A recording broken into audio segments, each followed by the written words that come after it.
Today, I think we all know what we're talking about. We are going to talk about last night's debate. And to call it a debate would be probably doing it some disservice because that wasn't a debate, because usually a debate requires two people speaking to each other and both of them having good, solid points. But what I saw last night was one of the worst dismantlings of any one on one, whether it was sports, debates, whatever it is you want to call it, that I have ever seen in my entire life. That was an absolute 100% masterclass on how you handle Donald Trump. Now, it took 9 years for somebody to figure it out. It took 9 years to go, how do we finally handle this clown? Well, first of all, you need somebody equipped to do it. And as much as I love Joe Biden, you've heard me say on this show before, Joe Biden will go down as one of the most consequential and best presidents in our lifetime, period. Again, come at me if you want to.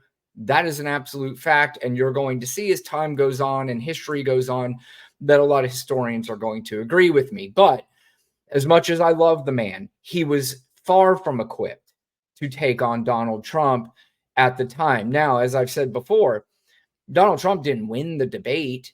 Donald Trump just came out of it looking less old, and it basically put Joe Biden out of the race. His debate performance was so bad. He beat himself. He wasn't rattled by Donald Trump. It wasn't anything that he said where he was like, oh my God, what do I do?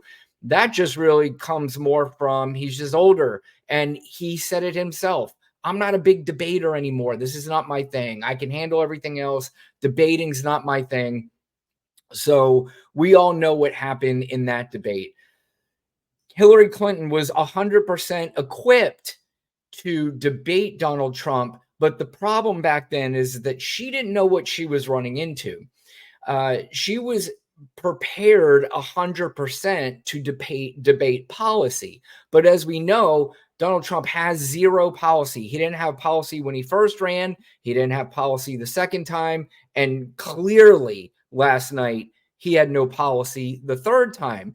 So you have sort of a government nerd like Hillary Clinton saying, oh, I'm going to destroy this guy on policy.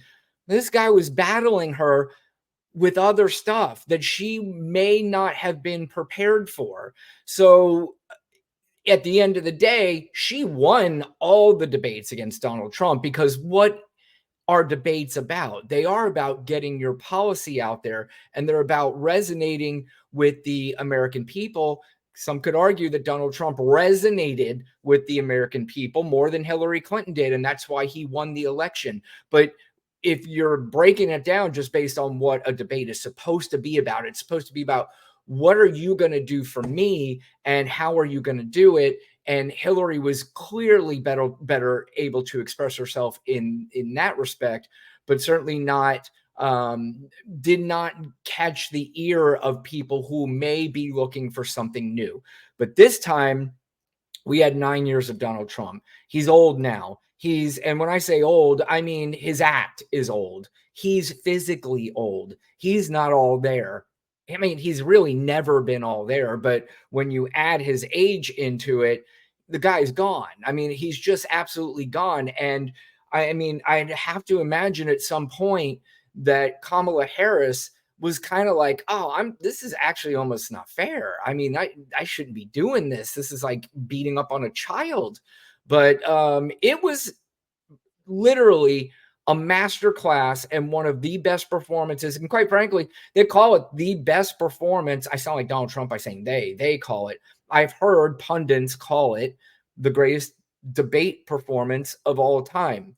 Again, I'll go and say the bar is a little different on there, because debate performances wasn't really judged that way back in the day when it was just two white dudes talking to each other about policy and, stuff like that. But when Donald Trump comes along and you have to change your game and you have to figure out how to defeat the debate bully, Nobody's been able to do that. Marco Rubio pissed his pants when he was talking to him. Jeb Bush, Ted Cruz. I mean, the guy literally made fun of the guy's wife, claimed that he had something to do with JFK's, his dad had something to do with JFK's death. And a week later, Ted Cruz is on his knees answering the phones for Donald Trump and raising money for him. I mean, how incredibly embarrassing. But she took down that monster in such a way last night that was incredible.